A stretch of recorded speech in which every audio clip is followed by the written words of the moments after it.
Hello everyone, welcome to शिक्षा और अध्ययन।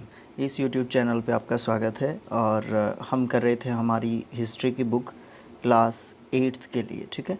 पॉइंट टू पॉइंट कर रहे थे और इसी तरीके से 2 लेसन जो है हमारे बाकी हैं। तो 8th लेसन में आपका स्वागत है। कंपनी की शोषणकारी नीतियाँ और उनका विरोध किस तरीके से होता है। कंपनी मतलब ईस्ट इंडिया कंपनी जो थी, उस कंपनी की बात की जाएगी यहाँ पे। वो किस तरीके के विरोध कर रही थी, फेस कर रही थी विरोधों को। और उसकी शोषणकारी नीतियाँ जो थी, उनका रीज़न क्या था उन विरोधों का। उनकी शोषणकारी नीतियाँ यानी कि कंपनी की शोषणकारी नीतियाँ जो भारतीय किसानों के ऊपर जो है काफ़ी दबाव डालती हैं। इस तरीके की चीज़ें हमें देखने को मिलती हैं। तो लेसन नंबर 8 स्टार्ट करते हैं अपना। इसमें हम जानेंगे कि भारत की जो है करंट जो सिचुएशन थी, करंट जो स्थिति थी, उस समय जो स्थिति थी वो क्या थी। भारत में ब्रिटिश ईस्ट इंडिया कंपनी किस तरीके से आई थी। अंग्रेज़ों की व्यापारिक नीति क्या थी। फिर अंग्रेज़ों की शोषणकारी आर्थिक नीतियाँ क्या रही थी। और अंग्रेज़ों की शोषणकारी जो नीतियाँ थी ना, उनका विरोध किस तरीके से हुआ था। तो ये 5-6 पॉइंट्स जो है हमें इस लेसन में देखने को मिलेंगे। तो चलिए स्टार्ट करते हैं डिटेल में इस लेसन को। Lesson number 8। इसके बाद जो है नेक्स्ट लेसन होगा 9th, जो कि लास्ट लेसन होगा इस बुक का। और उसके बाद हम जो है ज्योग्राफी को स्टार्ट करेंगे। बीच में भी हो सकता है एक वीडियो हम ज्योग्राफी का दे दें, क्लास 8th से ही होगा, ठीक है। चलिए स्टार्ट करते हैं। तो भारत को सोने की चिड़िया कहते थे। तो भारत को सोने की चिड़िया क्यों कहते थे। सबसे पहली बात तो ये थी, क्या भारत में सोना था। ऐसा भी है, सोना भी काफ़ी था, बहुत ज़्यादा था सोना बाकी विश्व के अदर कंट्रीज़ के अलावा।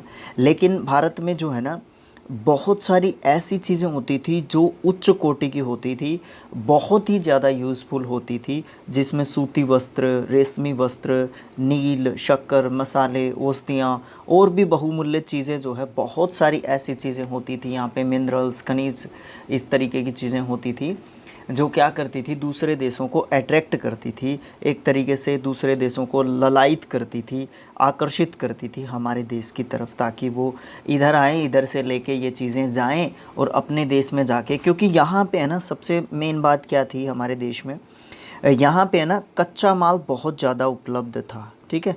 कच्चा माल बहुत ज़्यादा उपलब्ध था, जिसको तैयार करके भारतीय बाज़ार में जो है आसानी से उतारा जा सकता था। और ये क्योंकि हमारे देश की जनसंख्या तो शुरुआत से ही काफ़ी रही है, क्योंकि शुरू से ही हम आगे चल रहे हैं जनसंख्या के मामले में। तो इस तरीके की चीज़ें हमारे बाज़ार, सबसे पहले तो हमारा कच्चा माल जो है बहुत ज़्यादा अट्रैक्ट करता था। फिर उस कच्चे माल को तैयार करके जो है भारतीय बाज़ारों में उतार दिया जाता था। क्योंकि भारतीय जो चीज़ें होती थी जब वो तैयार करते थे, तो उसमें एक तो काफ़ी समय लगता था, ठीक है। एक तो टाइम कंज्यूमिंग जो चीज़ें थी ना, वो ये थी। एक तो ये चीज़ थी। दूसरी बात, यहाँ पे मशीनों की कमी थी, ठीक है ना। मशीनों की कमी के कारण है ना, चीज़ें जल्दी जो है उपलब्ध नहीं हो पाती थी। या जो कच्चा माल होता था, जो कच्चा मटेरियल होता था, उसको जल्दी से तैयार नहीं किया जा सकता था। तो इस तरीके की चीज़ें भी जो विदेशी लोग हैं या विदेशी जो थे, खासकर यूरोपियन कंट्रीज़ के लोग जो थे, वो जो है इधर जो है भारत की तरफ काफ़ी अट्रैक्ट हो रहे थे, आकर्षित जो है भारत की तरफ हो रहे थे। तो यूरोप से बहुत सारी कंपनी बना कर आए थे लोग यहाँ पे। और इसमें पुर्तगाली, डच, अंग्रेज़, डेनिश और फ्रांसीसी, ये जो है एक सीक्वेंस है। इस सीक्वेंस को आप याद कर सकते हैं बड़े अच्छे तरीके से, ये बहुत ही ज़्यादा यूज़फुल रहेगा। इन कंपनियों ने आके भारत में जो है राजनीतिक दृष्टि से भारत को कमज़ोर कर दिया। और बहुत सारे जो है राज्यों में उस समय पर हमारा देश बटा हुआ था, क्योंकि उस समय पर पूरा देश जो है संगठित नहीं था। देश जो है राज्यों में, अलग अलग राज्यों में बटा हुआ था। और वो राज्य भी क्या थे, छोटे छोटे जो है राज्य होते थे। मुगलों की केंद्रीय सत्ता का अस्तित्व एक औपचारिकता मात्र रह गया था इस समय तक। इस काल के दौरान यूरोपीय कंपनियां भारत की अव्यवस्थित राजनीति में रुचि लेने लगी और उनमें आपसी प्रतिस्पर्धा शुरू हो गई थी। क्योंकि बहुत सारी कंपनीज़, बहुत सारे लोग आए थे, जैसा कि हम ऊपर पढ़ चुके हैं। इनमें आपस में भी प्रतिस्पर्धा हो चुकी थी। और लास्ट में इस प्रतिस्पर्धा में कौन जो है विजयी रहते हैं, ब्रिटिशर्स। यानी कि अंग्रेज़ जो है इस लड़ाई को अंत में जीत जाते हैं। तो उन्होंने क्या किया, 1600 ईस्वी में ईस्ट इंडिया कंपनी की स्थापना कर दी। ये मैं आपसे क्वेश्चन पूछता हूँ कमेंट बॉक्स में कि ईस्ट इंडिया कंपनी की स्थापना जो है कहाँ पे की थी, ठीक है, भारत में कहाँ पे ईस्ट इंडिया कंपनी की स्थापना की थी ब्रिटिशर्स ने। और इस कंपनी का उद्देश्य क्या था, इस कंपनी का उद्देश्य था व्यापार करना। लेकिन बाद में क्या हुआ, भारत की जो राजनीतिक जो स्थिति है या जो भारत के आंतरिक जो मामले हैं उनमें भी इस कंपनी ने क्या करना शुरू कर दिया था, उनमें भी इस कंपनी ने इंटरेस्ट लेना जो है शुरू कर दिया था। इसके कारण जो है भारत की स्थिति और भी ज़्यादा दयनीय होती चली गई, क्योंकि भारतीय जो समाज है उस समय पर विभिन्न छोटे छोटे राज्यों में बटा हुआ था। प्रारंभ में कंपनी ने व्यापार के माध्यम से सोना चांदी भारत आया था। शुरुआत में भारत में सोना चांदी काफ़ी आया भारत में, भारत की समृद्धि में और भी वृद्धि होती गई। लेकिन 1757 में प्लासी का युद्ध हुआ था। प्लासी का युद्ध किस किस के बीच में हुआ था, मुझे कमेंट बॉक्स में लिख के बताएं किस किस के बीच में हुआ था, क्योंकि ये चीज़ हम जो प्रीवियस लेसन्स हैं उनमें हम पढ़ चुके हैं। तो प्लासी की लड़ाई जो कि 1757 में हुई थी, जिसमें ये माना जाता है कि जो अंग्रेज़ी सत्ता है ना, प्लासी की लड़ाई के बाद बिल्कुल सुदृढ़ हो चुकी थी इंडिया में, भारत में जो है बिल्कुल सुदृढ़ यानी कि पक्के हो चुके थे। उस समय तक प्लासी की लड़ाई के बाद उनको हिलाने वाला कोई नहीं था इंडिया से, ठीक है। तो प्लासी की लड़ाई के बाद व्यापारी कंपनी जो है राजनीतिक सत्ता में भी जो है हिस्सा लेने लगी थी, और इसके बाद इस कंपनी ने भारत में व्यापार, भू राजस्व, धन का निकास, इस तरीके की जो शोषणकारी नीतियाँ, इन क्षेत्रों में ऐसी शोषणकारी नीतियाँ अपनाई जिनके कारण भारत की सोने की चिड़िया जो है कहीं पे पता नहीं कहाँ पे उड़ के एक तरीके से चली गई, और देश की स्थिति जो है एक तरीके से दयनीय और कंगालता की जो है कगार पर पहुँच गई थी। अब सबसे पहले बात करते हैं अंग्रेजी राज्य का चरित्र किस तरीके से बताया जा सकता है। तो अंग्रेजी राज्य का चरित्र, एक व्यक्ति हैं सुंदरलाल, ये लेखक हैं, और ये जो है भारत में अंग्रेज़ी राज, इस जो है इनकी पुस्तक थी, इसमें इन्होंने बताया था कि किस तरीके से जो है यूरोपियन जो कंट्रीज़ हैं, स्पेशली ब्रिटिशर्स जो हैं, उन्होंने किस तरीके की नीतियां अपनाई और भारत को एक तरीके से खोखला कर दिया। जिस तरीके से इन्होंने अंग्रेज़ों की तुलना जो है दीमक से की है, दीमक से, कि किस तरीके से दीमक जो है खोखला कर देती है, ठीक है। हरे भरे वृक्षों को जो है अंदर ही अंदर जो है खाकर उनको खोखली इमारतों की तरह खड़ा कर देती है, और ये सब चीज़ें जो है इन्होंने अपनी किताब में बताई थी। उसके बाद हम बात करते हैं कंपनी की शोषणकारी आर्थिक नीतियाँ कौन कौन सी थी, ठीक है। तो इसमें व्यापारिक नीतियों की बात करते हैं सबसे पहले। तो ये तो हम पढ़ ही चुके हैं कि प्राचीन काल से ही भारत की जो समृद्धि थी ना, वो पूरे विश्व भर में बिल्कुल फैली हुई थी, इसमें तो कोई डाउट ही नहीं है, ठीक है। तो भारत में क्या चीज़ें थी जो अट्रैक्ट करती थी, दूसरे लोगों को अट्रैक्ट करती थी। भारत के गरम मसाले, वस्त्र, मलमल दुनिया में खूब बिकते थे, और कंपनी ने भी प्रारंभ में, यानी कि ईस्ट इंडिया कंपनी ने, यहाँ पे कंपनी से मतलब किसका है, ईस्ट इंडिया कंपनी से यहाँ पे मतलब है। तो ईस्ट इंडिया कंपनी ने भी शुरू में भारतीय सामानों को जो है विदेशों में बेचकर खूब लाभ कमाया और भारत की समृद्धि को बढ़ाया। लेकिन जैसे ही 18वीं शताब्दी के मध्य में हम लोग पहुँच जाते हैं, तो अंग्रेज़ों की जो आर्थिक नीतियाँ हैं उनमें काफ़ी बदलाव आ जाता है, जिसके चलते भारत की जो धन संपदा है वो धीरे धीरे जो है गिरती चली जाती है। क्यों? क्योंकि वो जो है क्या कर रहे थे, इसका निष्कासन कर रहे थे। कहाँ पे कर रहे थे? ब्रिटेन में जो है इसका निष्कासन कर रहे थे, यानी कि इंग्लैंड भेज रहे थे वो सारी जो वो भारत की जो असली चीज़ें जो थी उनको, ठीक है।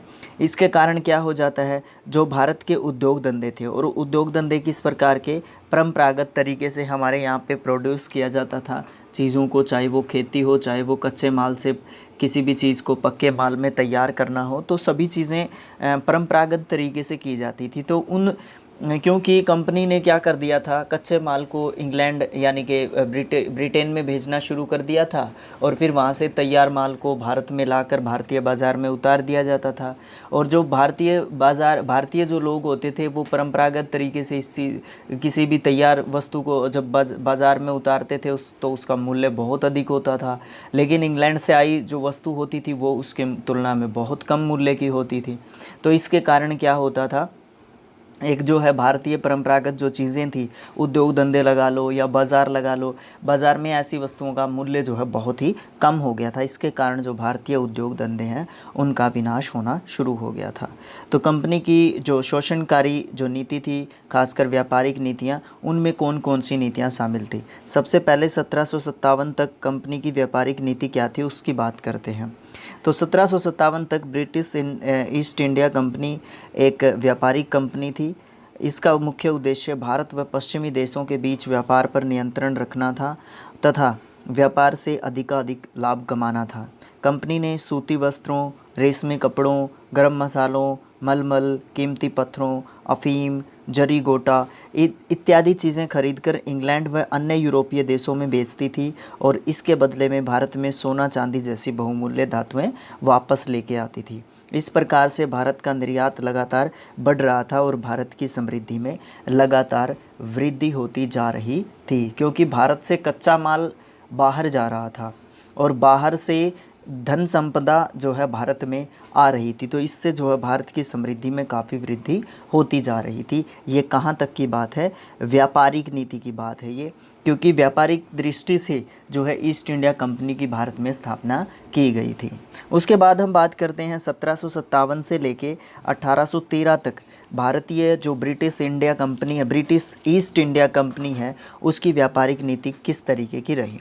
तो 1757 तक व्यापारिक जो संतुलन है वो भारत के पक्ष में रहता है, लेकिन 1757 में जब कि प्लासी का जो युद्ध होता है, प्लासी की जो लड़ाई होती है, उसके बाद व्यापारिक जो कंपनी थी वो जो है राजनीतिक जो है मोड़ लेने लग जाती है, भारतीय राजनीति में हिस्सा लेने लग जाती है। क्योंकि भारतीय जो राज्य थे ना वो छोटे छोटे जो है अंशों में, टुकड़ों में, खंडों में बटे हुए थे और एक राजा दूसरे राजा से नाराज़ रहता था और इसका जो है अंग्रेज़ जो है बहुत ज़्यादा फ़ायदा उठाते थे। तो ये चीज़ थी। तो राजनीति व्यापारिक नीति जो है राजनीतिक जो क्षेत्र है उसमें हिस्सा लेने लग गई थी। भारत में पुरानी अर्थव्यवस्था को तोड़ा मरोड़ा गया, सिंचाई में निर्माण कार्य बिल्कुल बंद कर दिए गए। 1764 में बक्सर का युद्ध हुआ था।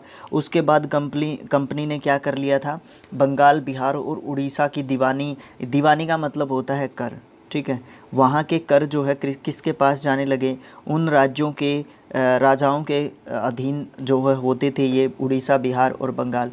बाद में जो है 1764 के बाद जो कि बक्सर का युद्ध हुआ था, उसके बाद जो है क्या हो गया था, इन तीनों राज्यों के जो दीवानी थी यानी कि कर जो था, इन राज्यों से जो भी इनकम जनरेट होता था, जो भी यहाँ से इनकम यानी कि पैसा इकट्ठा होता था, वो सारा ब्रिटिशर्स के पास जाने लग गया, यानी कि उनको अधिकार एक तरीके से मिल गया था।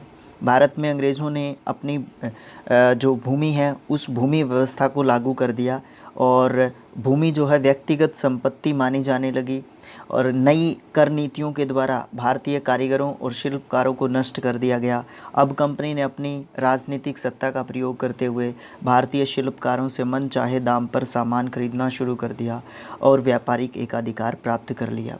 उन्होंने बंगाल, उड़ीसा और बिहार से धन प्राप्त करके भारतीय माल खरीदने शुरू कर दिए। इससे जहां एक और भारतीय दस्तकारों की व्यवस्था बिगड़ने लगी, वहीं भारतीय व्यापारियों को भी बहुत हानि उठाने लगी और भारत से धन का निकास जो है कहाँ पे होने लगा, इंग्लैंड की तरफ जो है या ब्रिटेन की तरफ जो है भारत से धन का निकास होने लग गया था। कब? 1757 के बाद, यानी कि 1757 तक बिल्कुल ठीक थी सिचुएशन और 1764 में जैसे ही बक्सर का युद्ध होता है उसके बाद ऐसी सिचुएशन जो है आरंभ होनी शुरू हो गई थी। उसके बाद हम बात करते हैं 1813 से 1857 तक, यानी कि 1857 का जब विद्रोह होता है तो वो सारी हदें पार हो चुकी थी, इसीलिए वो विद्रोह होता है।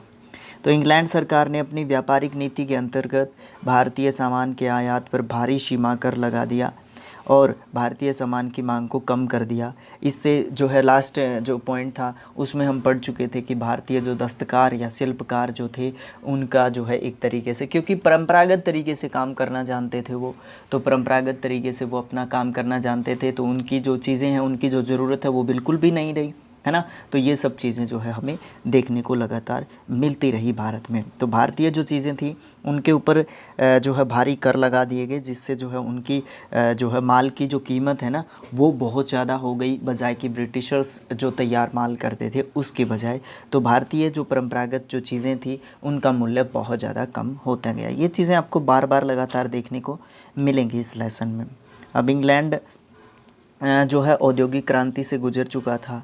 सामान हाथ की अपेक्षा मशीनों से बनाया जाने लगा।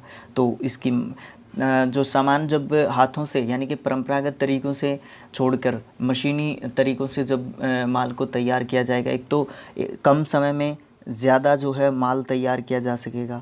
दूसरा, उसकी गुणवत्ता में फ़र्क जो है देखा जा सकता है। तीसरी और भी चीज़ें, मतलब मूल्य में कमी देखने को मिलेगी आपको। तो जो है सारी ही चीज़ें देखते हुए क्या हो जाता है, भारतीय जो बाज़ार है उसके ऊपर जो इंग्लैंड का जो तैयार सामान होता था या ब्रिटेन का जो तैयार सामान होता था वो उसका जो है प्रभुत्व लगातार बढ़ता जाने लगा। सस्ते होते थे, ठीक है, मात्रा में भी बहुत ज़्यादा बनता था। तो इंग्लैंड के उद्योगपतियों के दबाव में आकर वहाँ की सरकार ने 1813 में चार्टर एक्ट नाम का एक एक्ट जो है, कानून जो है भारत में भेजा। इसके अनुसार कंपनी के एकाधिकार को समाप्त करके स्वतंत्र व्यापार नीति जो है लागू कर दी गई और इंग्लैंड के व्यापारियों को भारत के साथ व्यापार करने की छूट दे दी गई। अब कारखानों में रेशमी, सूती, ऊनी कपड़ा तैयार करके भारत में बेचना शुरू कर दिया गया। यातायात और संचार के साधनों का विस्तार करके तैयार माल को भारत के आंतरिक भागों तक पहुंचा दिया गया। अब भारत कच्चे माल का निर्यातक और तैयार माल का आयातक बन गया था, है ना। बस यही रह गया था। लास्ट जो लाइन है ना, सारा जो इनकी व्यापारिक जो नीति है 1813 से 57 तक, उसका सारांश ये निकलता है। यानी कि कच्चे माल को भारत से ले जाते थे और तैयार करके उस माल को भारत में छोड़ देते थे और भारतीय बाज़ारों में कोने कोने तक जो है उनका माल अब पहुंचने लग गया था। फिर बात करते हैं भू राजस्व प्रणालियों की। तो भू राजस्व प्रणालियों में कौन कौन सी प्रणालियां भारत में जो है इन्होंने स्थापित की थी। सबसे पहले ये जानने की कोशिश करें कि भारत में जो है कौन कौन से देशों से व्यापारिक जो है कंपनियां आई थी। इसका आंसर जो है आप मुझे कमेंट बॉक्स में ज़रूर देंगे, जिसकी शुरुआत ही हुई थी, मतलब इस लेसन की शुरुआत ही इस चीज़ से हुई थी। खेतीहर देशों में भूमि लोगों की आय का प्रमुख स्रोत होती है और भारत एक कृषि प्रधान देश है। तो यहाँ पे भूमि जो है आज भी 60 to 65% लोग जो है कृषि या कृषि से जुड़े जो है कार्य करते हैं आज भी हमारे देश में। तो उस समय तो होना ही था, क्योंकि और चीज़ें उस समय भी इतनी ज़्यादा डेवलप्ड नहीं थी, इतनी ज़्यादा विकसित नहीं थी। तो जनसंख्या जो है कृषि पर निर्भर थी और कृषि से ही उनका जीवन यापन चलता था। कृषि का एक भाग जो है किसान को राजस्व के रूप में और लगान के रूप में सरकार या राजा को देना होता था, जो भी जिसके अधीन होते थे वो लोग। यही जो है भू राजस्व, भूमि कर या लगान जो है इसको हम कहते थे। 1765 में लॉर्ड क्लाइव जो है जैसे ही इनके अंडर में आता है तो मुग़ल सम्राट से कंपनी के लिए बंगाल, बिहार, उड़ीसा की दीवानी जो है ये गेन कर लेते हैं। जैसे ही 1764 में बक्सर के युद्ध के बाद इनके हाथ में आ जाती है इनकी दीवानी भी, इनका कर इकट्ठा करना भी, ठीक है। उसके बाद अंग्रेज़ी प्रशासन ने भू राजस्व व्यवस्था जो थी उसमें बहुत बदलाव किए। उनका उद्देश्य क्या था, ज़्यादा से ज़्यादा भू राजस्व प्राप्त करना और भारत से कच्चे माल को तैयार करने के लिए जो है ब्रिटेन में जो है एक तरीके से एक्सपोर्ट करना, निर्यात करना। ईस्ट इंडिया कंपनी के अधिकारी इस बात से को जानते थे, बड़ी अच्छे तरीके से अवगत होना मतलब जानना, बड़े अच्छे तरीके से जानना, जांचना, समझना कि भारत में कुल भू राजस्व का मुख्य भाग जो है भू राजस्व है। मतलब भारत में जितना भी राजस्व इकट्ठा होता है, एक देश की, एक राज्य की, एक देश की इनकम जितनी भी होगी वो जो है भू राजस्व से ही होगी। उसमें सबसे ज़्यादा हिस्सा जो है किसका रहेगा, भू राजस्व का ही रहेगा। कंपनी ने ज़्यादा से ज़्यादा भू राजस्व प्राप्त करने के लिए 3 प्रणालियाँ इंट्रोड्यूस कर दी। 3 प्रणालियाँ, स्थायी बंदोबस्त, रैयतवाड़ी बंदोबस्त और महालवाड़ी बंदोबस्त। बंदोबस्त का मतलब क्या होता है, बंदोबस्त का मतलब होता है व्यवस्था, ठीक है। ये व्यवस्थाएं लागू कर दी थी। जैसे रैयत होता है ना, रैयत का मतलब किसान होता है। आगे इनके बारे में हमें पढ़ने को मिलेगा, ये जो सारी की सारी जो है हमें योजनाएं या फिर 3 प्रणालियां जो थी, स्थायी बंदोबस्त, रैयतवाड़ी बंदोबस्त और मालवाड़ी बंदोबस्त, इनके बारे में डिटेल में भी हम पढ़ेंगे। पहले हम इस बात को ख़त्म करते हैं। तो कंपनी की भारत में भू व्यवस्था के स्वरूप, कर निर्धारण या कर संग्रह में एक रूपता बिल्कुल भी नहीं थी, जिसके कारण अंग्रेज़ों की भूमि व्यवस्था के स्वरूप को समझना बहुत ज़्यादा मुश्किल था। एक व्यक्ति था होल्ट मैकेंजी अंग्रेज़ों की भू राजस्व व्यवस्था के बारे में बताते हैं कि वह जीवन भर भू राजस्व व्यवस्था का अध्ययन करते रहे, परंतु उन्हें इसका जरा भी ज्ञान नहीं आया। तो ये होल्ट मैकेंजी बताते हैं कि वो इसके बारे में जानने की कोशिश करते रहे, बट उन्हें कुछ भी समझ में बिल्कुल भी नहीं आया। सबसे पहले हम स्थायी बंदोबस्त की बात करते हैं। तो ये स्थायी बंदोबस्त जो है क्या थी, तो ये थे हमारे लॉर्ड कॉर्नवालिस, ठीक है। और अंग्रेज़ों के द्वारा जो लगान वसूल किया जाता था उसको इस चित्र में बड़े अच्छे तरीके से दिखाया गया। तो बात करते हैं स्थायी बंदोबस्त की। 1786 में इंग्लैंड का जमींदार जो कि लॉर्ड कॉर्नवालिस था, वो भारत में कंपनी का गवर्नर जनरल बनकर आता है। उसने कंपनी की आय निश्चित करने के लिए 1790 में एक 10 वर्षीय प्लान तैयार कर दिया, एक व्यवस्था तैयार कर दी और ज़मींदारों को उस भूमि का स्वामी बना दिया, मतलब मालिक बना दिया। 1793 में इस बंदोबस्त को स्थायी बंदोबस्त जो है घोषित कर दिया गया था। मतलब 1790 में इंट्रोड्यूस करवाया गया था स्थायी बंदोबस्त को, और 70 लिख दिया मैंने, 90, और 1700 लिखना था, जहाँ पे 7 लिखना था वहाँ पे 9 लिख दिया। मतलब 1790 में उन्होंने इंट्रोड्यूस करवाया था लॉर्ड कॉर्नवालिस ने, और 1793 में उसको जो है इम्प्लीमेंट कर दिया गया था, ठीक है। और इसको बिहार, उड़ीसा, बंगाल, बनारस, उत्तरी मद्रास मतलब चेन्नई, आजकल चेन्नई कहते हैं इसको, तो इसके कुछ ज़िलों में ब्रिटिश के 19% भाग, ब्रिटिश जो भारत था उस समय का 1793 का, उसके 19% भाग पर ये जो स्थायी बंदोबस्त है इसको लागू कर दिया गया था। ज़मींदार को सबसे पहली बात तो ये होती थी, जिस भूमि पर वो खेती करता था उसको जो है एक तरीके से मालिक मान लिया गया था कि ये भूमि जो है अब आपकी है, अब आपके जो है अंडर में ये रहेगी, आपसे ही इसका कर जो है वसूल कर लिया जाएगा। 9/10 भाग जो है कंपनी का और 1/10 भाग जो है ज़मींदार का रखा गया। इस बंदोबस्त से कंपनी को खूब लाभ हुआ। एक तो उन्हें वफ़ादार ज़मींदार वर्ग मिल गया। क्यों वफ़ादार क्यों हो गए उनके? क्योंकि उनको ज़मीन का मालिकाना हक़ मिल गया। दूसरी ओर कंपनी जो है कंपनी की आय जो है ना वो निश्चित हो जाती है, और इससे जो है क्या हुआ, कंपनी की आय में काफ़ी वृद्धि जो है हमें देखने को मिलती है। लेकिन इसका जो नेगेटिव इम्पैक्ट है, नकारात्मक जो प्रभाव है वो भारतीय किसानों पर देखने को मिला। भारतीय जो किसान या कृषि या जो काश्तकार थे भारतीय, उनको जो है बहुत ज़्यादा घाटा इसका झेलना पड़ा था, ठीक है। कर की मात्रा बहुत ज़्यादा थी। ज़मींदारों को एक निश्चित तारीख पर एक तयशुदा भू राजस्व देना पड़ता था, जिसको सूर्यास्त का नियम कहते थे। ना दे पाने पर ज़मींदारी छीन ली जाती थी, जिसके कारण गैर हाजिर ज़मींदार वर्ग का भी उत्पन्न होना एक जाहिर सी बात थी, जिससे भारतीय कृषि की कहूँगा मैं यहाँ पे अवनति हुई, बेइज्जती हुई एक तरीके से, और किसानों का बहुत ज़्यादा शोषण हुआ। तो ये था स्थायी बंदोबस्त। स्थायी बंदोबस्त किसने इंट्रोड्यूस किया था, कब किया था, कौन था, इस स्थायी बंदोबस्त में क्या होता है, ये सब चीज़ें हमें इसमें जानने को मिलती हैं। अब बात करते हैं रैयतवाड़ी व्यवस्था की या बंदोबस्त की। व्यवस्था भी कह देते हैं, बंदोबस्त भी कह देते हैं। 1820 में थॉमस मुनरो ने मद्रास प्रेसिडेंसी जहाँ पे उनका अधिकार था, भूमि कर की जो व्यवस्था लागू की थी उसको रैयतवाड़ी व्यवस्था या रैयतवाड़ी बंदोबस्त कहा जाता है। इस व्यवस्था को मद्रास के तुरंत बाद बम्बई, असम, सिंध, कुर्ग, बरार, अंडमान निकोबार और भी बहुत सारे ब्रिटिश भारत के क्षेत्र, लगभग 51% क्षेत्र पर लागू किया गया था। यानी कि जो स्थायी बंदोबस्त था उसको 19% क्षेत्र पर लागू किया गया था। रैयतवाड़ी जो बंदोबस्त था उसको 51% क्षेत्र पर, ब्रिटिश भारत पर, ठीक है, लागू कर दिया गया था। इसे रैयतवाड़ी व्यवस्था क्यों कहा जाता है? क्योंकि इस व्यवस्था में समझौता सीधा रैयतों यानी कि किसानों के साथ, ना कि जमींदारों के साथ। मतलब किसानों के साथ जो है इसमें सीधा समझौता होता है। दक्षिण भारत में वैसे भी बड़ी बड़ी भूमियों वाले जमींदार बिल्कुल भी नहीं थे, छोटी छोटी भूमियों वाले जमींदार थे। इस भू राजस्व व्यवस्था के अंतर्गत जो भू राजस्व होता था वो 40 से 55% तक की मात्रा निश्चित कर दी गई थी, और ये मात्रा स्थायी रूप से निश्चित बिल्कुल भी नहीं थी। 20 से 30 सालों के बाद इसको दोबारा से निर्धारित किया गया था या किया जा सकता था, ऐसा उस व्यवस्था में लिखा गया था।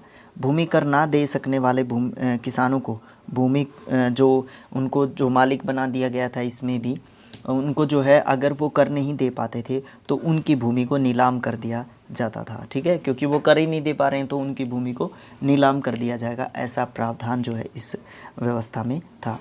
कंपनी के लिए कर लगाने वाले कर्मचारी जो है किसानों का खूब शोषण करते थे, और कर की मात्रा तो अत्यधिक थी ही।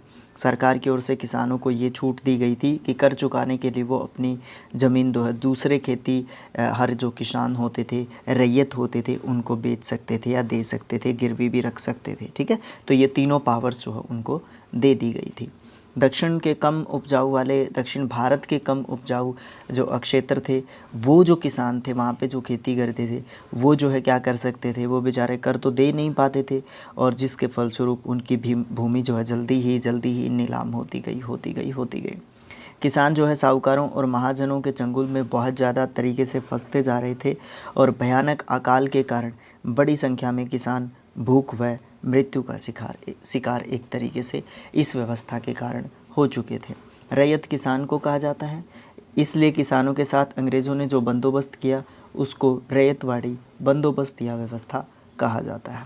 अब बात करते हैं माहलवाड़ी बंदोबस्त की या माहलवाड़ी व्यवस्था की। ये क्या थी? ये तीसरी व्यवस्था थी जो कि भूमि कर व्यवस्था थी, और इसका नाम माहलवाड़ी व्यवस्था या बंदोबस्त था। ये व्यवस्था संयुक्त प्रांत के कुछ भाग, मध्य प्रांत या पंजाब में इसको लागू कर दिया गया था, यानी कि ब्रिटिश भारत का लगभग 30% हिस्सा जिस पर माहलवाड़ी व्यवस्था को या बंदोबस्त को लागू कर दिया गया था। माहलवाड़ी व्यवस्था महाल यानी कि पूरे गांव, महाल मतलब गांव होता है, उसके साथ सामूहिक रूप से समझौता करके की जाती थी। इसके अनुसार जो गांव होता था उसको गांव की व्यवस्था भी कहा जाता था।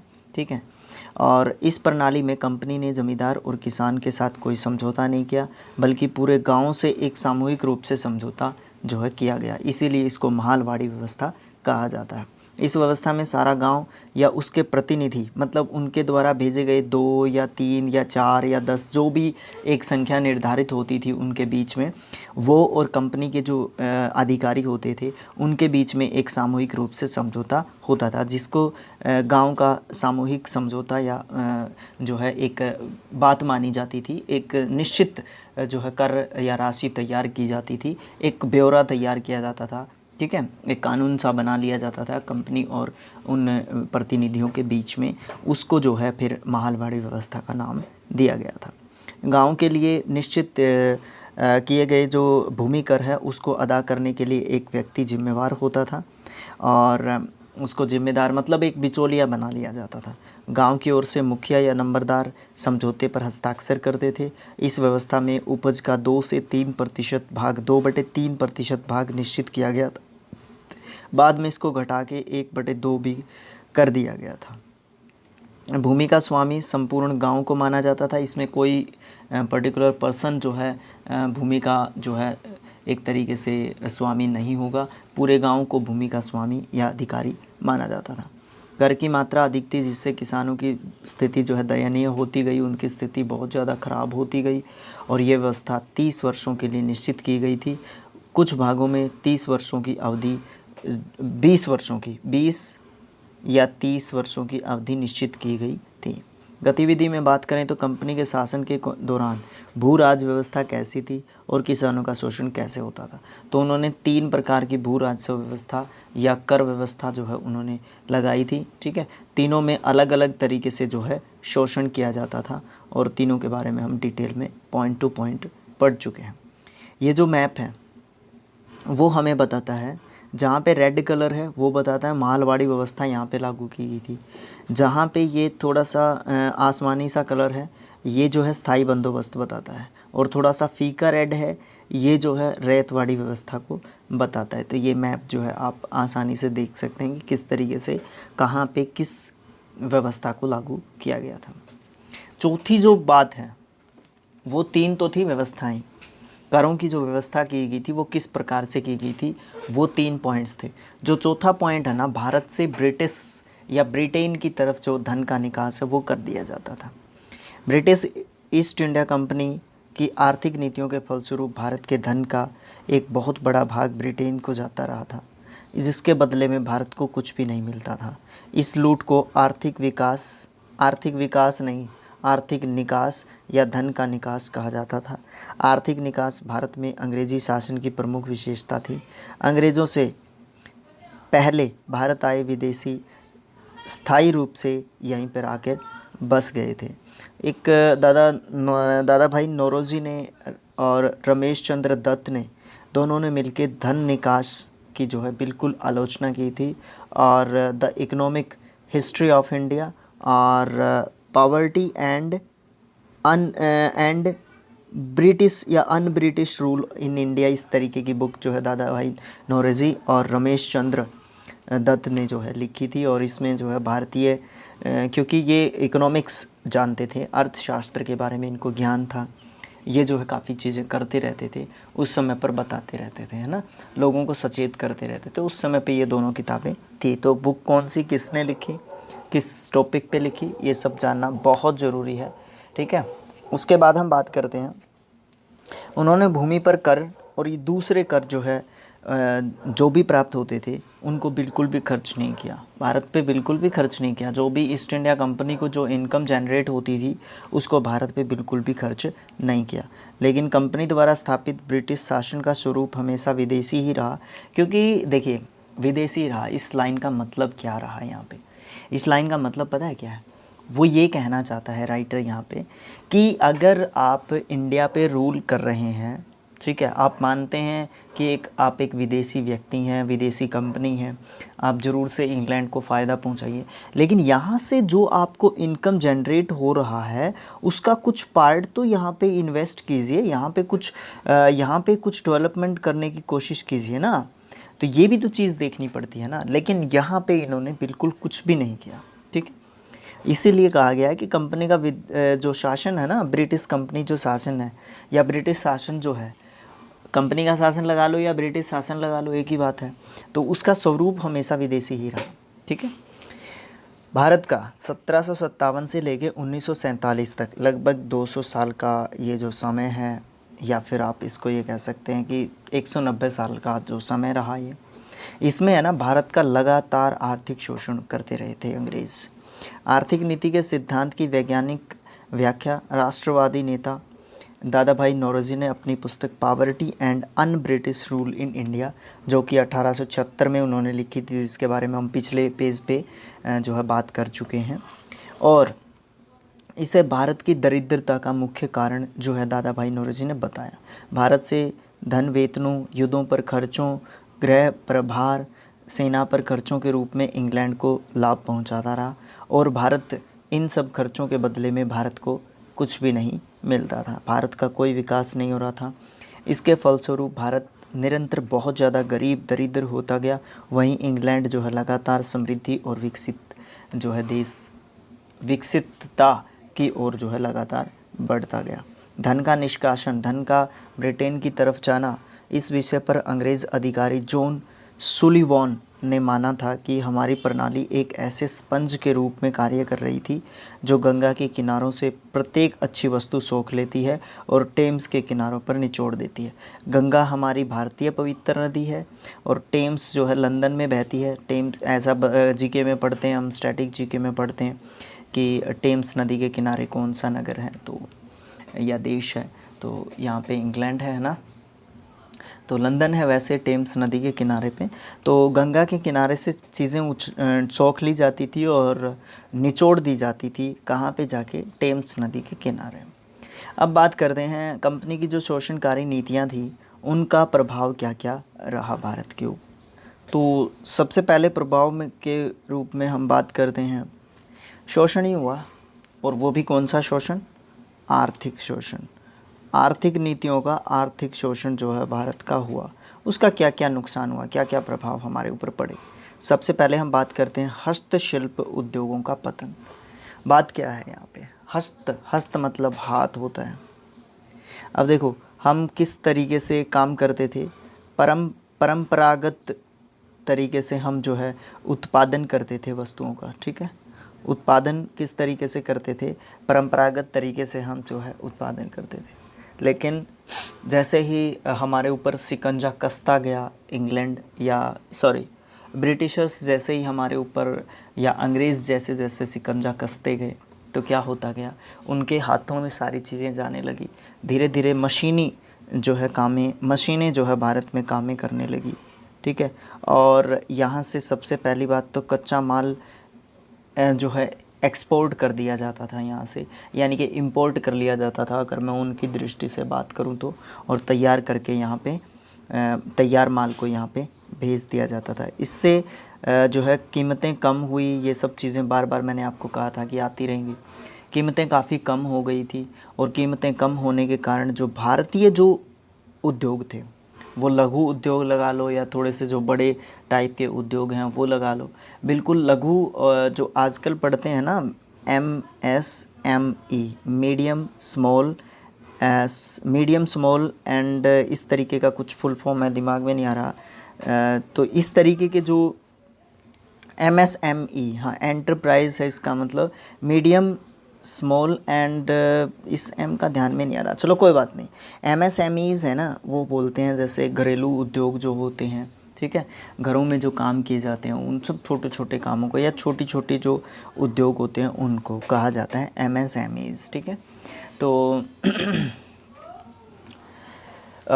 तो उन उद्योगों का एक तरीके से सर्वनाश कर दिया था इन्होंने, ठीक है।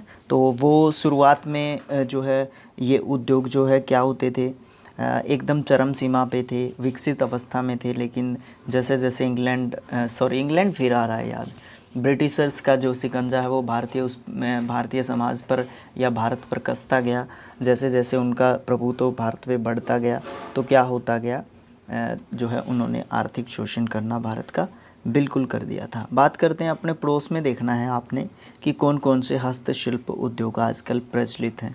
घरों में बताऊं, जैसे कि दरी बनाना, ठीक है, कढ़ाई करना, आजकल कोई नहीं करता है, पहले करते थे, आजकल कोई नहीं करता, आजकल सब रेडीमेड चीज़ें लेते हैं। तो इसके कारण क्या होता है, जो हस्तशिल्प उद्योग होते हैं ना, वो जो है एक तरीके से ख़त्म हो जाते हैं, ठीक है। जैसे पहले चारपाई यानी कि जिसको खाट बोलते हैं अपने हरियाणा में, वो भरी जाती थी, है ना। अब कौन भरता है, पहली बात तो खाट यूज़ ही नहीं करते तो हैं, बट भरी भराई, है ना, भरी भराई लेते हैं खाट। इस तरीके की चीज़ें तो देखने को हमें मिलती हैं हमारे भारतीय समाज में। फिर अनौद्योगिकरण हुआ। अब अनौद्योगिकरण होगा ही। 19वीं या 18वीं सदी की बात करें तो विश्व के प्रमुख देशों में कृषि और औद्योगिक क्रांतियाँ हुई थी उस समय पर, और सभी देश जो है आधुनिक उद्योगों का विकास कर चुके थे, जिसके कारण जो है क्या हो गया था, व्यापारियों को संरक्षण मिलता था, व्यापारियों को कम संरक्षण मिलता था। हालांकि अगर बात की जाए इस दृष्टि से, है ना, तो व्यापारियों का संरक्षण कम मिलना शुरू हो गया। मशीनों को ज़्यादा से ज़्यादा जो है, छोटे व्यापारियों को कहूँगा मैं, ठीक है, छोटे व्यापारियों को संरक्षण और सुविधाएं बहुत कम दी गई थी, और उसमें खासकर भारतीय व्यापारियों के साथ तो बहुत ज़्यादा भेदभाव किया गया था।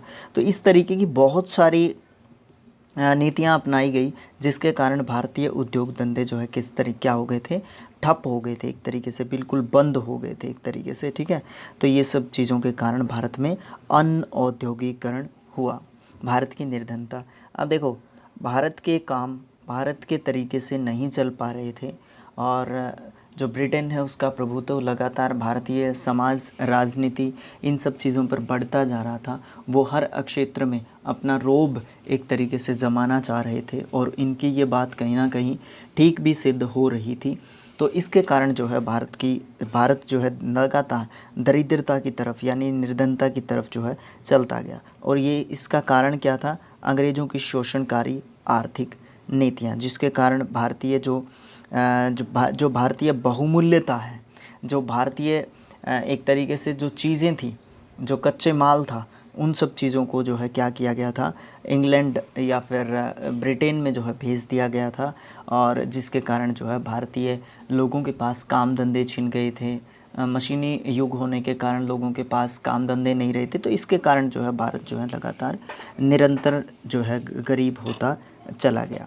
इंग्लैंड का विकास, इसके अपोजिट सारी चीज़ें जो है इंग्लैंड में हो गई थी। सबसे पहली बात तो ये है कि औद्योगिक क्रांति हो गई थी इंग्लैंड में, ठीक है। उसके कारण जो है भारत से कच्चा माल जो मिल रहा था उसको जो है निर्यात, उसको तैयार करके इंग्लैंड को जो है भारत से कच्चा माल निर्यात किया जा रहा था। वो लोग यहाँ से आयात कर रहे थे और भारत में जो है तैयार माल भेज रहे थे। इससे जो है इंग्लैंड के या फिर ब्रिटेन के जो काफ़ी उद्योग धंधे थे, क्योंकि वहाँ पे औद्योगिकरण हो चुका था, मशीनें बहुत ज़्यादा आ चुकी थी, उसके कारण जो है उनको बहुत ज़्यादा फ़ायदा, लगातार फ़ायदा जो है उनको होता जा रहा था, है ना। तो ये सब चीज़ें हैं, इंग्लैंड का विकास इसके कारण हुआ। भारत के व्यापार को हानि, अब मैं कितनी बार बताऊँ आपको, भारत के व्यापार को हानि हुई। उसके बाद हम बात करते हैं कृषि का पिछड़ापन क्यों हो गया था, मतलब हमारी कृषि यानी कि खेती बाड़ी हमारी क्यों पिछड़ गई थी, इसका कारण क्या था। अब देखिए इसका कारण क्या रहेगा, जो कृषि है उसके पिछड़ेपन का कारण जो है, एक तो शोषणकारी भू राजस्व नीतियाँ थी। सबसे हर चीज़ की जड़ यही रहेंगी। भारतीय कृषि की जो दरिद्रता है, भारत की गरीबी, भारत का जो है पिछड़ापन, कृषि का पिछड़ापन, खेती का किसानों की दुर्दशा, ठीक है, भारतीय उत्पादन कम होना, इस तरीके की चीज़ें, सब चीज़ों के पीछे शोषणकारी नीतियां थी। अब देखो, अब ये बताइए आप, जहाँ पे सिंचाई की भरपूर व्यवस्था नहीं है, उचित व्यवस्था नहीं है, कृषि सुधार नहीं हुआ है भूमि का, वहाँ पे आप वो फसल कैसे उगा सकते हो जिसको बहुत ज़्यादा ज़मीन को सुधार की ज़रूरत होती है, उस पर आप एक पर्टिकुलर फसल कैसे जो है उत्पादित कर सकते हो। तो ये सब चीज़ें देखने को मिली थी, इसके कारण जो है भारतीय कृषि काफ़ी पिछड़ गई थी। और फिर वो जो निर्दयतापूर्ण जो व्यवहार रहता था किनका, जो कर वसूलने के लिए आते थे। इसी कड़ी को भारतीय किसानों की दरिद्रता से भी आप जोड़ सकते हैं। किसानों की स्थिति बहुत ज़्यादा ख़राब होने लग गई थी और भू राजस्व की मात्रा बहुत ज़्यादा थी, वो उसको पे नहीं कर पाते थे। इसी कारण से वो महाजन और साहूकार जो होते थे उनके चंगुलों में लगातार फंसते गए। उसके कारण और दूसरी ओर जो है अकाल और बाढ़ों ने भी लगातार जो है भारतीय किसानों की स्थिति जो है बिल्कुल दयनीयता पूर्ण बना दी थी। उसके बाद औपनिवेश का मतलब क्या होता है। उपनिवेश एक वर्ड होता है, इसका मतलब होता है एक देश दूसरे देश के ऊपर अधिकार करता है। मतलब एक देश ने 2 नंबर देश के ऊपर अधिकार कर लिया, तो 2 नंबर देश 1 नंबर देश का उपनिवेश है, ठीक है। अब आप समझ गए ना, ये इसका क्या है, उपनिवेश है। अब आ जाइए अपने टॉपिक पे। औपनिवेशिक ज़रूरतों को पूरा करने के लिए रेल और सड़कों का विकास किया। हाँ, अंग्रेज़ों ने भारत में रेल और सड़कों का विकास किया, यानी कि परिवहन को बढ़ाने की कोशिश की। अब वो रेल मार्गों के द्वारा और सड़क मार्ग को सुदृढ़ करने की, या सड़क व्यवस्था को सुदृढ़ करने की, यानी कि परिवहन को सुदृढ़ करने का उन्होंने किया और विकास किया। अब इसका कारण क्या था, इसका कारण जो है, पॉइंट्स आप पढ़ लीजिए, बुक में से आप पढ़ लीजिए, मैं आपको सीधा सीधा बता देता हूँ। इसका कारण क्या था, जो भी तैयार माल, सबसे पहले तो कच्चे माल की बात करते हैं। तैयार तो तब होगा जब कच्चा माल जाएगा। जो कच्चा माल होता था भारत के गाँवों से उस कच्चे माल को किस तरीके से एक्सपोर्ट किया जा सकता है, क्योंकि उस समय पर बाय एयर जो है चीज़ों को लेके जाना पॉसिबल भी नहीं था, और आज भी इतना पॉसिबल नहीं है, ठीक है, क्योंकि वाया वाटर रूट ही जो है ज़्यादातर व्यापार होते हैं इस तरीके के। तो वो चीज़ें कैसे हो सकती थी।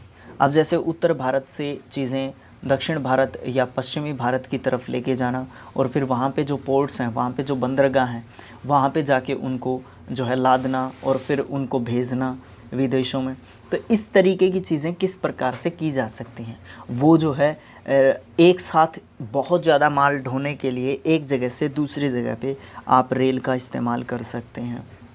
रेल तक पहुंचाने के लिए आप जो है सड़क मार्ग का इस्तेमाल कर सकते हैं, छोटे डिस्टेंस को कवर करने के लिए सड़क मार्ग का इस्तेमाल कर सकते हैं, है ना। तो इसलिए अपने फ़ायदे के लिए, औपनिवेशिक ज़रूरतों को पूरा करने के लिए भारत में, या जो औपनिवेशिक जो देश होते थे, खासकर हमारे देश की बात चल रही है तो हम हमारे देश की बात करेंगे।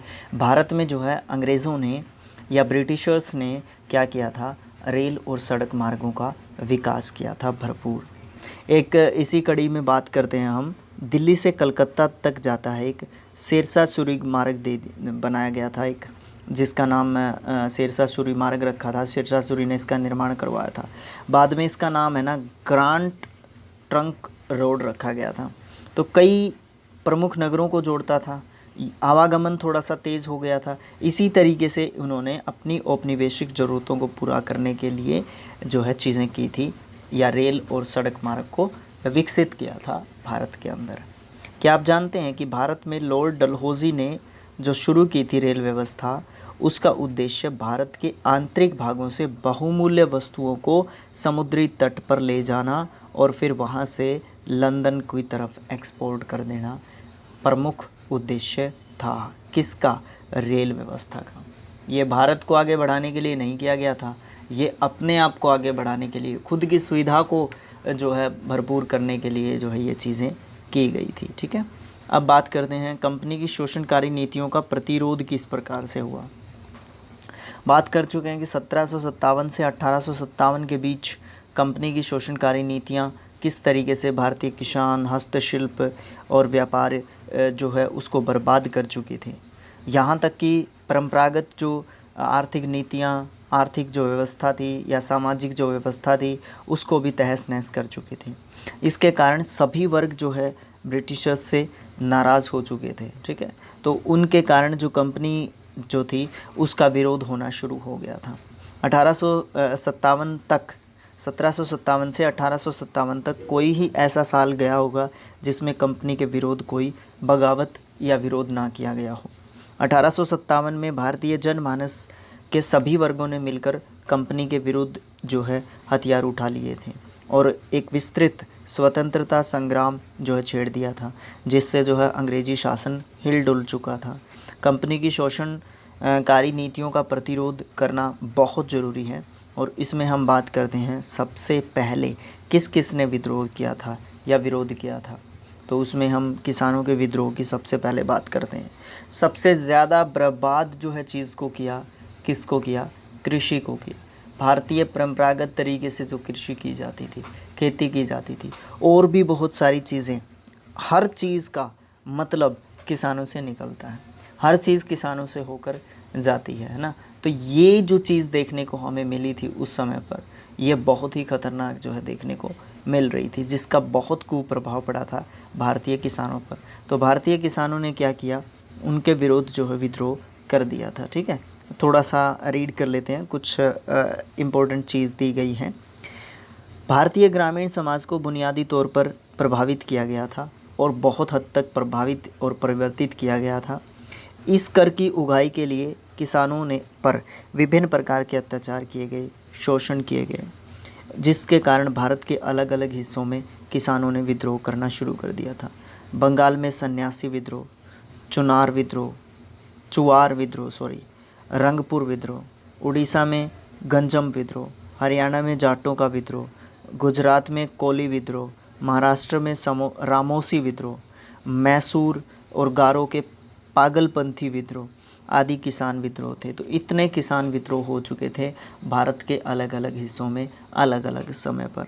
इन विद्रोहों के कारण कंपनी की अत्याचारपूर्ण जो है शोषणकारी नीतियाँ इन विद्रोहों का एक तरीके से कारण बनती थी, क्योंकि इस किसानों की स्थिति बहुत ज़्यादा दयनीय हो चुकी थी इस समय तक। इन विद्रोहों को दबाने के लिए कंपनी ने पूरा जोर लगाया और आधुनिक संसाधनों से या साधनों से अंग्रेज़ों ने इन विद्रोहों को दबा तो दिया, लेकिन किसानों और कामगारों के मन में बहुत हद तक जो है रोष या विद्रोह की भावना जो है किसके बीच में थी? किसानों के बीच में थी। वनवासियों या जनजातियों का प्रतिरोध। अंग्रेज़ी शोषणकारी नीतियों ने वनवासियों में भी एक असंतोष फैला दिया था। अंग्रेज़ी अधिकारी और कंपनी के वफादार जमींदार वनवासी और जनजातीय लोगों से लगातार शोषण जो है उनका करते रहते थे और उनके जंगलों का दोहन करते रहते थे। जहाँ पे वो उनका हैबिटेंट था, जो उनका नेचुरल हैबिटेंट था, जो उनका रहने का स्थान था, उसका अत्यधिक दोहन करते जा रहे थे अपने फ़ायदे के लिए। कंपनी की भू राजस्व नीतियों से भी आदिवासी असंतुष्ट थे और रही सही कसर कंपनी के कर्मचारियों और स्थानीय जमींदारों के अत्याचारों ने भी पूरी कर दी थी। वनवासी इतने परेशान हो चुके थे कि अंत में उन्होंने हथियार ही उठा लिया। भारत के विभिन्न भागों में अंग्रेजी शासनों का प्रतिरोध जो है होने लग गया था। 1788 से 90 के बीच में बंगाल में वनवासियों का विद्रोह हो गया था। इसी तरीके से कोल, खासी, भील ये सारी जनजातियां हैं, ठीक है। कोल, खासी, भील ये सारी जनजातियां हैं भारत में, ठीक है।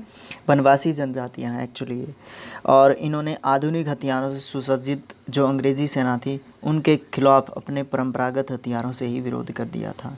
सबसे भयंकर विद्रोह हुआ था 1855 से 56 के दौरान। छोटा नागपुर में संथाली एक जनजाति है, उन्होंने किया था, ठीक है। और ये सिद्धू और कान्हो इनके नेतृत्व में संथालों ने विद्रोह किया था। ये विद्रोह बहुत ज़्यादा भयंकर था। अंग्रेज़ों में इसको दबाने के लिए अंग्रेज़ों ने क्या किया था, 8 महीनों का समय लगा दिया था। वनवासियों ने विद्रोह उनकी स्वतंत्रता में उनकी स्वतंत्रता में अंग्रेज़ी कंपनी के हस्तक्षेप और कंपनी की शोषणकारी नीतियाँ जो है उनका परिणाम निकल रही थी। मतलब वो ये कह रहे थे अंग्रेजी शासन जो है वो हमारे निजी मामलों में या राजनीतिक मामलों में या आर्थिक मामलों में बहुत ज़्यादा हद तक हस्तक्षेप कर रहा है, उसका कारण जो है ये बता रहे थे। इन विद्रोहों को बड़ी कठोरता के साथ जो है दबाया गया। इसी तरीके से शिल्पकारों और कारीगरों ने भी अपना विद्रोह जो है कंपनी के खिलाफ जो है लगातार किया। इसमें क्या है, ब्रिटिश ईस्ट इंडिया कंपनी ने सत्ता प्राप्ति के बाद शोषणकारी व्यापारिक नीतियां अपनाई थी। भारतीय कामगारों और शिल्पकारों से मनचाहे मूल्य पर सामान खरीदा गया, जिससे उनको आर्थिक हानि झेलनी पड़ती थी। औद्योगिक क्रांति के बाद और इंग्लैंड में औद्योगिक क्रांति के बाद भारत में इस तरह के नियम बनाए गए। भारतीय उद्योगों को नष्ट होना पड़ा जिस नियमों के कारण। इंग्लैंड में तैयार माल की खपत हो सके, भारत को इस तरीके से डिज़ाइन कर लिया उन्होंने अपने ही तरीके से, ठीक है। 1769 ईस्वी में भारत में कंपनी ने बंगाल में कच्चे रेशम की पैदावार को बढ़ावा देना शुरू कर दिया और सिल्क से तैयार माल पर प्रतिबंध लगा दिया। अब एक बात बताइए आप, मैंने कहा था ना आपको, अब यहाँ पे पैदावार किसी फसल की हो सकती है और आप उगाना कोई फसल चाहते हैं। अब वो फसल के लिए नेचुरल हैबिटेट नहीं है, जो प्रॉपर जो कंडीशंस होती हैं ना, उचित जो परिस्थितियाँ होती हैं उस फसल को उगाने के लिए नहीं है, तो आप वो फसल कैसे उगा सकते हो। यही चीज़ जो है देखने को मिली हमें। इसी कारण से हमारे जो कारीगर और जो दस्तकार थे, शिल्पकार थे, वो नाराज़ हो गए थे। तटकर नीति, इसी प्रकार तटकर नीति या आंतरिक चुंगी व्यवस्था को तैयार करते समय ब्रिटिश हितों को प्रमुखता दी गई थी। कंपनी के विभेदकारी कानूनों ने भारतीय हस्तशिल्प जो कलाएं थी वो ख़त्म कर दी और इनका स्थान ब्रिटिश सामग्री ने ले लिया था। उनके अंदर असंतोष पनपने लगा और उन्होंने विभिन्न विद्रोहों में बढ़ चढ़ कर भाग लेना शुरू कर दिया। 1770 से 1805 के बीच में बुनकर, रेशम के कारीगर और नमक के कारीगर, बहुत सारे ऐसे कारीगर थे जो क्या हो गए थे, बिल्कुल विदेशी जो हुकूमत थी उसके खिलाफ खड़े हो गए थे। ज़मींदार और राजाओं का जो विद्रोह है या विरोध है वो भी जो है काफ़ी झेलना पड़ा। किसको, ब्रिटिशर्स को या ब्रिटिश कंपनी को। 1857 का विद्रोह, वो तो भाई सबसे भयंकर विद्रोह था और इसी बात पर हमारा लास्ट लेसन भी है। 1757 में प्लासी की लड़ाई। बंगाल में अंग्रेज़ी शासन ने ब्रिटिश राज्य की नींव रख दी प्लासी की लड़ाई के बाद। 1757 से 1856 तक लगभग 100 वर्षों के दौरान, लगभग क्या पूरे ही 100 वर्ष हो गए, हाँ, इसके दौरान कंपनी ने पूरे भारत पर प्रत्यक्ष या फिर अप्रत्यक्ष रूप से अपनी सत्ता और सर्वोच्चता स्थापित कर ली थी।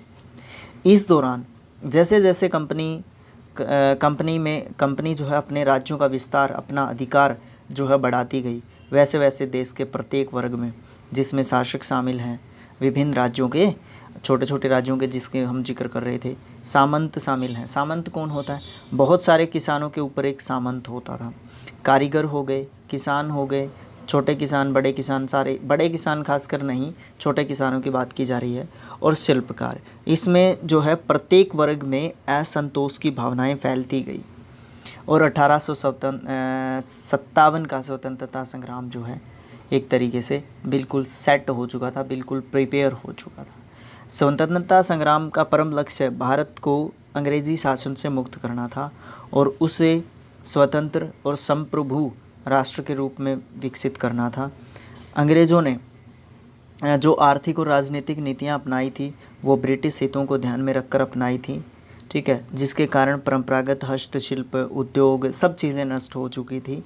अंग्रेज़ों के द्वारा प्रचलित तीनों जो भू राजस्व प्रणालियाँ थी या व्यवस्थाएं थी या बंदोबस्त थे, उसके कारण भारतीय प्रथाओं को जो है अवहेलना झेलनी पड़ती थी, जिसके कारण कृषि और कृषि करने वाले जो मज़दूर या किसान थे उनको दिन प्रतिदिन अपनी जो स्थिति है उनकी वो गिरती गई, अव्यवस्था फैलती गई। अंग्रेज़ों की शोषणकारी नीति के विरुद्ध हर वर्ग जो है बढ़ चढ़कर जो है एक जो है विद्रोह जो है करना चाहता था, जिसका एक परिणाम निकलता है 1857 का स्वतंत्रता संग्राम। लेसन हो चुका है ख़त्म। यहाँ पे धीरे धीरे ये जन आक्रोश जो है 1857 के आक्रोश में बदल चुका था। हमने इस लेसन में क्या पढ़ा? भारत को सोने की चिड़िया कहा जाता था। क्यों? क्योंकि यहाँ पे धन संपदा, आत्मनिर्भरता और समृद्धि काफ़ी थी। समुद्री मार्ग खोज लिया गया था। उसमें प्रथम व्यक्ति कौन था? यूरोपियन व्यक्ति था और वो एक डच व्यक्ति था, वास्को डी गामा। 1498 में वो कालीकट पहुंचा था। 1757 में प्लासी का युद्ध और 1764 में बक्सर का युद्ध हुआ था। लॉर्ड डलहौजी की विलय की नीति अपनाई थी इन्होंने, और विलय की नीति मतलब छोटे छोटे राज्यों को अपने ब्रिटिश शासन में किस तरीके से मिलाया जाए और उनका राजनीतिक विस्तार किस तरीके से किया जाए। किसका? ब्रिटिश जो है या ब्रिटिश ईस्ट इंडिया जो कंपनी है उसका राज कितना ज़्यादा जल्दी फैला जाए। 1765 से 1947 तक अंग्रेज़ों ने लगातार भारत का आर्थिक, राजनीतिक जो है शोषण किया और राजनीतिक रूप से अपने आप को मजबूत करते गए और आर्थिक रूप से हमें कमज़ोर करते गए।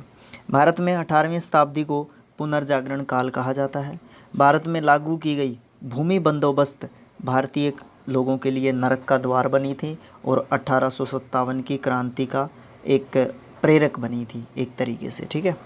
और भारत में भारतीय संसाधनों से ही भारतीय लोगों का शोषण करके भारतीय लोगों को असहाय बना दिया गया था। ये था हमारा लेसन, कंपनी की शोषणकारी नीतियाँ और उनका प्रतिरोध। ये जो पीडीएफ है, पूरी बुक का पीडीएफ, सिर्फ इसी लेसन का नहीं, पूरी बुक का पीडीएफ जो है आपको टेलीग्राम ग्रुप पे मिल जाएगा और टेलीग्राम ग्रुप जो है इस ग्रुप पे मिलेगा। ये हमारा मेन स्ट्रीम चैनल है स्किल IQ एजुकेशन, ठीक है, आप इसको भी फॉलो कर लीजिएगा और शिक्षा और अध्ययन को तो आप फॉलो करेंगे ही, ठीक है। अभी जो है कम ही है सब्सक्राइबर, इवन मैं ये वीडियो रिकॉर्ड कर रहा हूँ अभी तक 31 सब्सक्राइबर है लास्ट एक मंथ से, ठीक है। अब ज़्यादा इतने एक्टिव भी नहीं है, आपकी भी गलती नहीं कह सकते हम लोग, ठीक है। तो इस तरीके की चीज़ें हमें देखने को मिल रही हैं। Thank you so much. और आप जो है टेलीग्राम ग्रुप को ज्वाइन कर लीजिए। हर जगह इस नाम से आपको चीज़ें मिलेंगी, स्किल IQ या स्किल IQ एजुकेशन। टेलीग्राम पे, फेसबुक पे पेज मिलेगा और इंस्टाग्राम पे, ट्विटर पे, हर जगह आप अपने चैनल को सपोर्ट कर सकते हैं PDFs वगैरह के लिए या और सब चीज़ों के लिए। लास्ट जो लेसन होगा इस बुक का वो होगा 1857 की महान क्रांति। तो thanks for watching, thank you so much. मिलेंगे नेक्स्ट वीडियो में। Thanks you.